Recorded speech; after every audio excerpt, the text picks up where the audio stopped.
사울이 영적으로 불안한 틈을 타서 블레셋이 이스라엘을 침범해 들어옵니다. 엘라 골짜기를 사이에 두고 이렇게 각 진영이 이렇게 대치하는 상황에서 블레셋의 거인 장수 골리앗이 하나님과 이스라엘을 조롱하지요. 그 미세에 눌린 이스라엘은 두려움 속에서 아무런 대응도 하지 못한 채 장장 40일이라는 시간을 무기력하게 이렇게 보내고 있었습니다.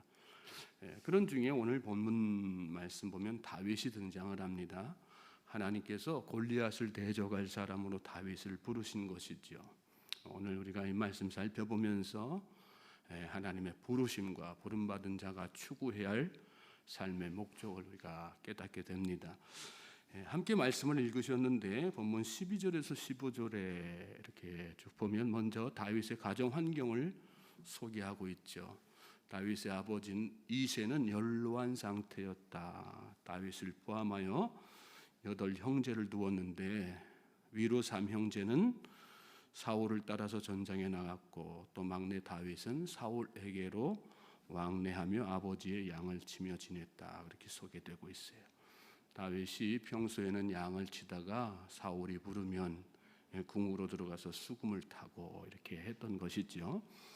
특이한 것은 넷째부터 일곱째까지는 어디서 뭘 하고 있었는지 기록이 전혀 없다는 것입니다. 위로 센 막내 다윗에 대한 소개만 나오지 않습니까? 13절에 보면 장성한 세 아들은 이렇게 말씀했고요. 그 뒤에 바로 이어서 14절에는 다윗은 막내라. 전장에 나가서 싸울 자격을 갖춘 세 형들과 또 그에 비해 상대적으로 자격이 안 되는 다윗을 대비시키기 위해서 의도적으로 이렇게 나머지 형제들의 이름은 빼놓지 않았을까 추측을 하게 하는 그런 말씀입니다. 그렇습니다. 엘리압, 아비나답, 삼마가 전장에 나갈 자격을 갖춘 것에 비해서 막내 다윗은 자격조차 갖추지 못한 상태였습니다. 그가 부름받은 것은 전적인 하나님의 의지였다는 그런 뜻입니다. 우리도 마찬가지입니다. 여러분 성도는 개인적인 능력이나 자질, 어떤 실력 이런 것에 의해서가 아니라 하나님의 능력에 따라서 하나님의 전적인 의지에 따라서 이렇게 부름받는 것입니다. 우리는 이 사실을 늘 기억하고 감사해야 될 줄로 믿습니다. 다윗은 전쟁에 나간 이 세 형들과 비교할 때 보면 어린 양치기에 불과했어요. 골리앗과 비교하면 더 약한, 한없이 약해 보이는 그런 존재였죠. 우리가 아무리 탁월한 조건을 가졌어도요, 그를 불러서 이루시려는 그 하나님의 영광스러운 일들 앞에서는 초라하고 부족하기 그지없을 뿐입니다. 에베소서 1장 5절에 그 기쁘신 뜻대로 우리를 예정하사 예수 그리스도로 말미암아 자기의 아들들이 되게 하셨다 이렇게 말씀했습니다.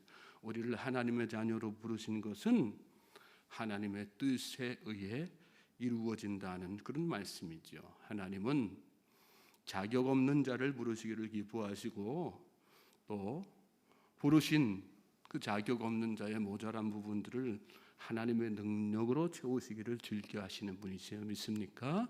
오늘 이 새벽에 그러므로 하나님 앞에 오늘 내가 여러 가지로 부족한 부분들이 느껴지십니까? 하나님께 감사하면서 하나님의 능력이 내 안에 채워지기를 하나님께 기도하실 수 있길 바랍니다.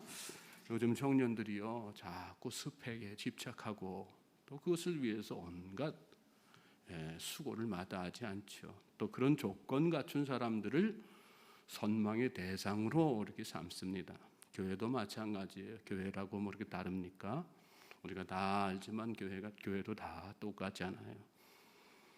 물론 우리가 세상 살면서 열심히 노력하고 실력 쌓는 거 필요하고 또 중요한 일입니다. 그러나 그것을 남들보단 앞서기 위한 조건으로 목적하고 사는 거 바람직한 거 아니에요.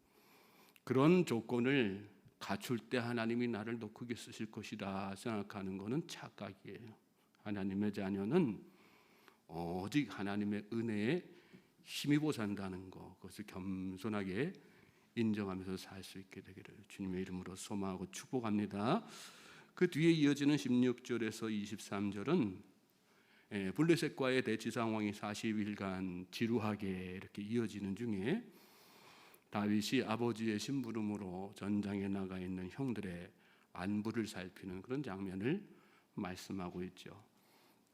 다윗이 전장에 가게 된 것은 여러분 싸움을 위한 것이 아니라 아버지 이새가 형들에게 먹을 것을 이렇게 전해주면서 안부를 살피고 또 그 증표를 가져오라 이렇게 명령했기 때문입니다.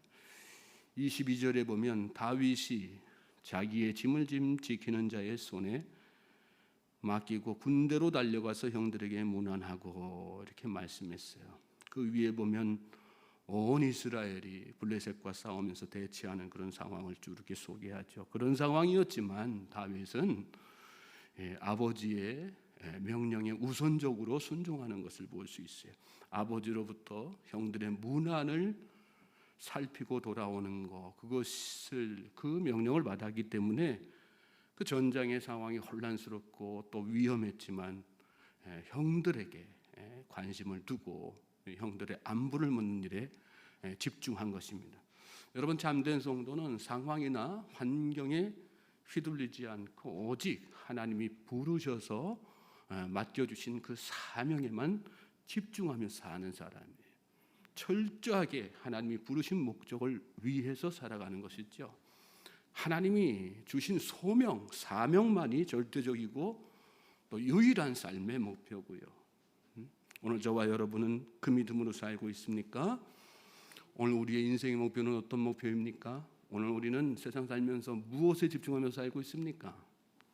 마태복음 25장에 달란트 비유가 나오죠. 주인이 먼 여행길을 가면서 5달란트, 3달란트, 1달란트, 5달란트, 2달란트, 1달란트 이렇게 3명의 종을 불러가지고 이렇게 각 나눠줬어요. 그리고 너희들 이거 가지고 열심히 장사를 하든 뭘 하든 임원을 남겨라. 그리고 떠났어요. 그리고 한참을 여행하고 돌아와 보니까 5달란트 받은 종은 5달란트를 더 해가지고 10달란트를 내놨죠. 잘하였도다 자가고 충성된 종아. 2달란트 받은 종도 마찬가지로 2달란트 더 해서 4달란트를 내어드렸어요. 마찬가지로 잘하였도다 충성된 종아 칭찬받았어요. 그런데 1달란트 받은 종은 그 1달란트를 땅속 깊이 묻어두었다가 주인이 오니까 그것을 파내가지고 1달란트만 돌려드렸단 말이죠. 그때 주인이 뭐라고 책망합니까? 악하고 게으른 종이다 이렇게 책망하는. 결국 하나님이 보시는 것은 뭐예요? 맡겨주신 사명에 얼마나 충실했는가. 그 맡겨주신 사명을 상황과 환경에 상관없이 핑계하지 아니하고 얼마나 성실하게 감당했는가. 그거 가지고 판단하시는 것이란 말씀이에요. 믿음의 사람은 항상 그 순간을 마음속에 염두에 두는 사람이에요. 그래서 사명에 집중하는 거고요. 그 사명을 소중하게 여기고 성실하게 감당하면서 사는 것입니다. 저와 여러분이 1달란트 받은 종이 아니라 5달란트 받은 종처럼 2달란트 받은 종처럼, 저는 오히려 5달란트 받은 종도 귀하지만 2달란트 받은 종이 참 귀해 보여요. 상대적으로 불리한 환경이었잖아요. 5달란트 받은 종보다. 그러나 그 불리한 환경이 있었지만 그는 충실하게 5달란트 받은 종 못지않게 자기보다 환경이 더 좋은 사람 못지않게 열심을 다해서 2배로 남겼단 말입니다. 저와 여러분에게 그런 믿음이 있게 되기를 주님의 이름으로 소망하고 축복합니다. 세월 허송하지 않고서 이런 찬양이 있잖아요. 하루하루 살면서 세월을 허송하는 인생이 아니라 이 하루의 삶 동안에 하나님께서 맡겨주신 사명이 무엇일까?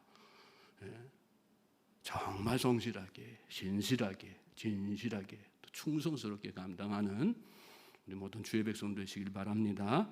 자, 그 뒤에 이어지는 24절 이하에는 이 골리앗의 조롱하는 소리를 들은 다윗이 이스라엘 군대와는 다르게 분개하는, 그 소리를 듣고 분개하는 그런 모습을 보여주고 있죠.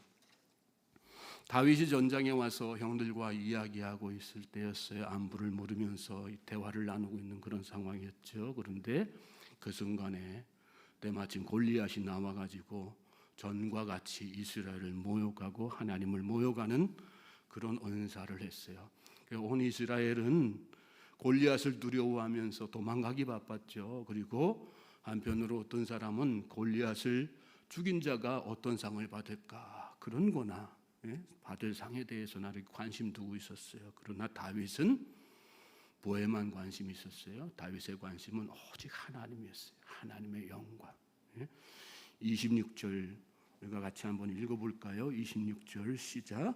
다윗이 곁에 서 있는 사람들에게 말하여 이르되 이 블레셋 사람을 죽여 이스라엘의 치욕을 제거하는 사람에게는 어떠한 대우를 하겠느냐? 이 할례 받지 않은 블레셋 사람이 누구이기에 살아계시는 하나님의 군대를 모욕하겠느냐? 살아계신 하나님을 마음속에 깊이 있게 생각하면서 이 상황 가운데서도 하나님을 생각하고 또 하나님의 군대를 생각하는 다윗의 이 마음을 분개하는 이 마음을 우리가 말씀 가운데서 보게 되죠. 여러분, 우리 믿음의 사람들은요, 하나님께서 맡겨주신 사명을 잘 충성스럽게 감당하되 세상의 어떤 보상이나 자기 유익이 아니라 하나님 나라의 상급도 살아계신 하나님 그분의 영광을 위해서 살아가는 사람들이에요. 하나님께서 우리에게 베풀어진 은혜를 더 깊이 있게 감사할 때 할 수 있는 일 아니겠어요? 매사에 하나님께 감사하면서 하시기 바랍니다. 매 순간을 하나님을 생각하고 하나님의 영광을 마음속에 생각하면서 그래서 더욱더 하나님께서 맡겨주신 일을 잘 감당해 나가는 충성스러운 주의 백성 되길 바랍니다. 오늘 하루가 그런 복된 날 되시기를 다시 한번 주님의 이름으로 소망하고 축복합니다.